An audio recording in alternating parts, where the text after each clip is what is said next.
Sentence structure: the sentence, subject and predicate. वाक्य की संरचना के वाक्य, कर्ता और वाक्य का अन्य भाग। आज हम इस अध्याय को पढ़ेंगे। We will read this chapter of grammar. A sentence is a collection, group of words which makes complete sense. वाक्य शब्दों का समूह होता है जिसका पूरा अर्थ निकलता है। He is my brother. वह मेरा भाई है। Sita sings a good song. Sita एक अच्छा गाना गाती है। Kinds of sentences. वाक्य के प्रकार। कितने प्रकार के वाक्य होते हैं? Sentences are of 5 types. वाक्य 5 प्रकार के होते हैं। Assertive, interrogative, imperative, exclamatory, optative. Assertive sentence. A sentence which makes any statement is called assertive sentence. ऐसा वाक्य जो कोई बात बताता है, किसी भी तरह की बात को बताता है, ऐसे वाक्य को हम assertive sentence कहते हैं। हरी reads a book. हरी एक पुस्तक पढ़ता है। कमला is ill. कमला बीमार है। Mohan does not sing. Mohan नहीं गाता है। Ram is not present. Ram उपस्थित नहीं है। Assertive sentences are of 2 types. Assertive sentence 2 प्रकार के होते हैं। Affirmative sentence. Affirmative sentence, a sentence which tells about an occurrence of a task or an event is called affirmative sentence. एक वाक्य जो ये बताता है कि कोई घटना या कोई कार्य हुआ है, उसे हम affirmative sentence कहते हैं। हरी reads a book. हरी एक किताब पढ़ता है। कमला is ill. कमला बीमार है। Negative sentence. A sentence which refers to a task or an event not occurring is called negative sentence. एक वाक्य जो किसी घटना या कार्य का नहीं होना बताता है, उसे हम negative sentence कहते हैं। Mohan does not sing. Mohan गाना नहीं गाता। Ram is not present. Ram उपस्थित नहीं है। Interrogative sentence. A sentence by which a question is asked is called interrogative sentence. एक वाक्य जिसके द्वारा प्रश्न पूछा जाता है, उसे interrogative sentence कहते हैं।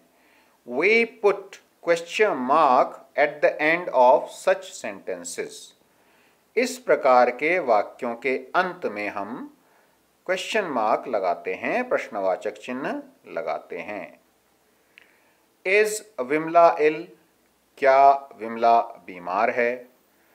Do you go to school? क्या आप विद्यालय जाते हैं? May I come in? क्या मैं अंदर आ सकता हूँ? Can you run?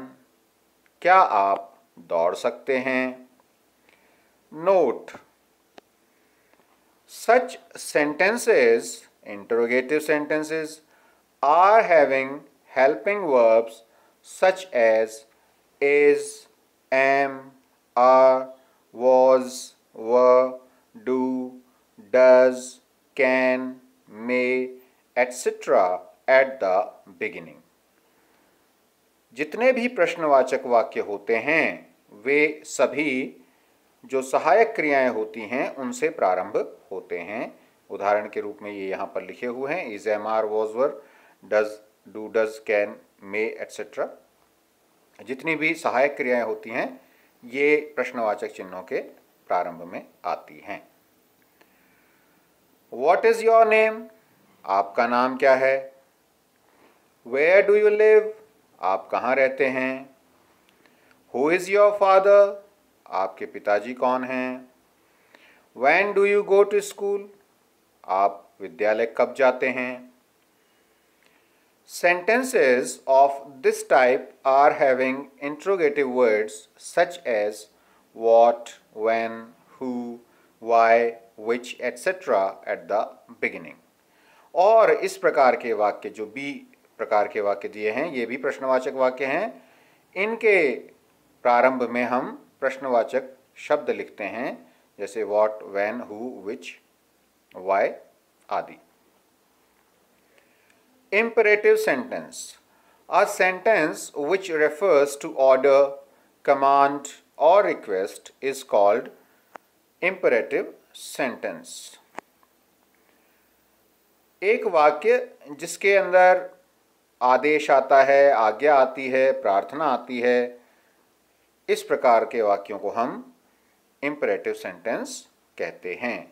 उदाहरण के रूप में देखिए, order, go there, bring some water, वहाँ जाओ, कुछ पानी लेकर के आओ। इस प्रकार के वाक्यों को हम imperative sentence कहते हैं। और उदाहरण देखते हैं, रिक्वेस्ट, प्रार्थना कर रहे हैं, प्लीज़ हेल्प मी, कृपया मेरी मदद करें। कमांड, ओबे योर एल्डर्स, और यहाँ पर आज्ञा दी जा रही है कि अपने बड़ों की आज्ञा का पालन करें। Note, subject you is hidden in such sentences. इस प्रकार के वाक्यों में जो कर्ता है यू वो छुपा हुआ रहता है। Exclamatory sentence, a sentence which refers to wonder, fear, pain, mercy, hate, compassion, pleasure, etc. is called exclamatory sentences. As विस्मयादिबोधक वाक्य जो होते हैं उसके अंदर कई प्रकार के मूड जो होते हैं, अब हमारी जो भावनाएं होती हैं उनको व्यक्त किया जाता है, जैसे कि जिज्ञासा, डर, दर्द, दया, घृणा, करुणा, आनंद।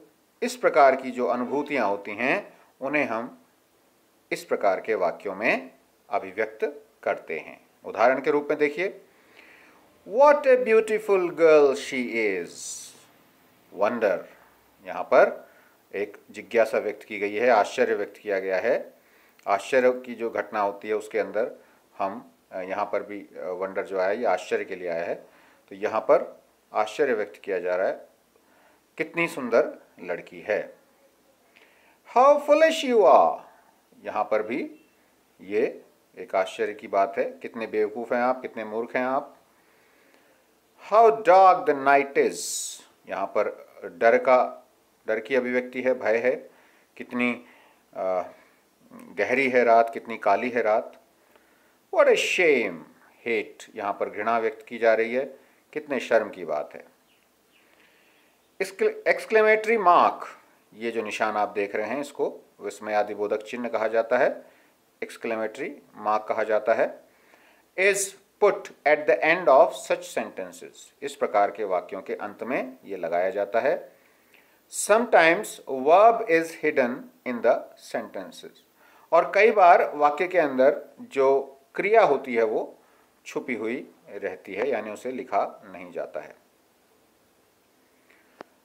Optative sentence, a sentence which refers to passion, blessing, curse, etc. is called an optative sentence. और ऑप्टेटिव जो वाक्य होते हैं उनके अंदर हम हमारा जुनून, हमारी आशीर्वाद, हमारा श्राप, इस प्रकार की अभिव्यक्ति की जाती है, यानी किसी को आशीर्वाद देना या किसी को श्राप देना, ये इसके अंदर आते हैं। अपनी इच्छा व्यक्त की जाती है, तो यहाँ पर ये इच्छार्थक वाक्य कहलाते हैं। जैसे मे यू लिव लॉन्ग, आप दीर्घायु हों, यहाँ पर आशीर्वाद दिया जा रहा है, blessings. May you go to hell, आपका बुरा हो, आप नरक में जाएं, यहाँ पर शाप दिया जा रहा है, यानी कि कोसा जा रहा है। We put exclamatory mark at the end of such sentences also, तो इस प्रकार के वाक्यों के अंत में भी हम यही विस्मयादि बोधक चिन्ह का प्रयोग करते हैं, यानी कि ये भी उसी कैटेगरी में आते हैं। एक्सरसाइज देखने से पहले हम क्वेश्चन आंसर के एग्जाम्पल्स जो दे रखे हैं ये देख लेते हैं। Mister Sharma teaches us English, assertive affirmative type. Mister Sharma हमें अंग्रेजी पढ़ाते हैं। She does not play cricket, वह क्रिकेट नहीं खेलती है, असर्टिव नेगेटिव, यानी साधारण वाक्य है, नकारात्मक वाक्य है, और प्रथम वाक्य जो था ये साधारण है और सकारात्मक वाक्य है। हु आर यू, इंट्रोगेटिव, ये प्रश्नवाचक वाक्य है, आप कौन हैं। कम हियर, इंपेरेटिव, यहां आइए। How fast he is walking, exclamatory, कितना तेज चल रहा है वह। मे गॉड हेल्प यू, ईश्वर आपकी सहायता करें, ऑप्टेटिव। तो यहाँ पर इस सेंटेंस के आगे ये लिखा हुआ है कि किस प्रकार का वाक्य है। अब आपको क्या करना है, study the examples and tell the kind of each of the following sentences. इन वाक्यों को पढ़ना है और पढ़ करके आपको इनके सामने बताना है कि ये किस प्रकार के वाक्य हैं। जो हमने अभी पढ़े हैं उनमें किस प्रकार के ये वाक्य हैं, ये पढ़िए और आप कीजिए। आंसर्स इसके एंड में दिए हुए हैं, तो आप उससे आंसर्स को मैच कर लीजिए और गलत है तो उसे ठीक से याद कीजिए सुधार करके। Now parts of a sentence, भाग कौन कौन से होते हैं, एक वाक्य के कितने भाग होते हैं। Every sentence is divided into 2 parts, हर वाक्य 2 भागों में बांटा जाता है, subject and predicate. Subject, the part of a sentence which name any person or thing we are speaking about as in the first sentence. किसी भी वाक्य के अंदर कोई व्यक्ति या कोई चीज जिसके बारे में हम बात करते हैं, जैसा कि पहले वाक्य में है, Hari came here the sun shines. In the first sentence, Hari is the subject, whereas in the second sentence, the sun is the subject. पहले वाले वाक्य के अंदर हरि करता है, हरि सब्जेक्ट है, जबकि दूसरे वाले वाक्य में सूर्य सब्जेक्ट है। Note the answer to the question who is subject of the sentence, यानी कि अगर आप किसी वाक्य में पूछें हु, कौन, तो वो उत्तर जो होगा वही उस वाक्य का सब्जेक्ट होगा, कर्ता होगा। Predicate, this is a part of sentence which tells about the doing of the subject. यह वो भाग होता है वाक्य का जिसमें कर्ता का कर्म बताया जाता है, उसका कार्य बताया जाता है।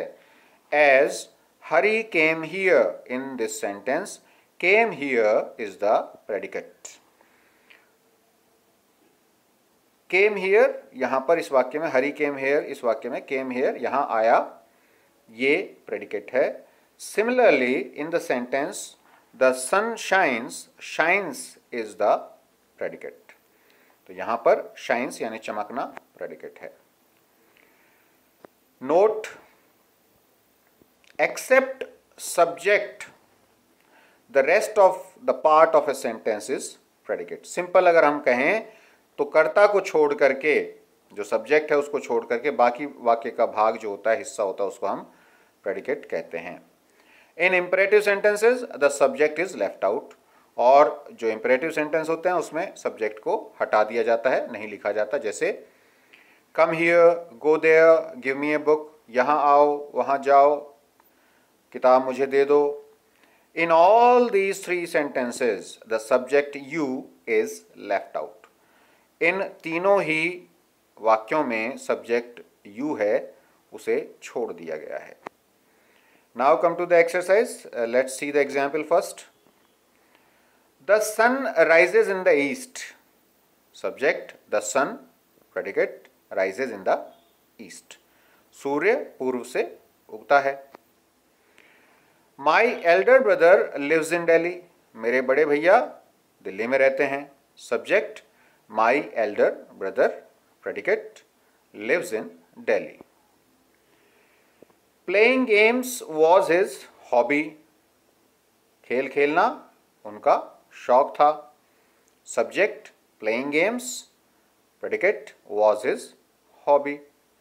It is very cold today. आज बहुत ठंडक है. Subject it, predicate is very cold today. Study the examples and pick out the subjects and the predicates in the following sentences. अब आपको ये वाक्य पढ़ने हैं और इनमें से सब्जेक्ट और प्रेडिकेट अलग अलग लिखने हैं. यहाँ पर आप लिखने के बाद, एक्सरसाइज करने के बाद अपने आंसर्स को मिला सकते हैं. Match your answers with these answers and find out your mistakes and right the mistakes at least 5 times again, जिससे कि आपको ये अच्छे तरीके से याद हो जाए. So do these exercises and learn. Learning is the most important thing. Learn this chapter and read this chapter at least 2 or 3 times so you can learn this.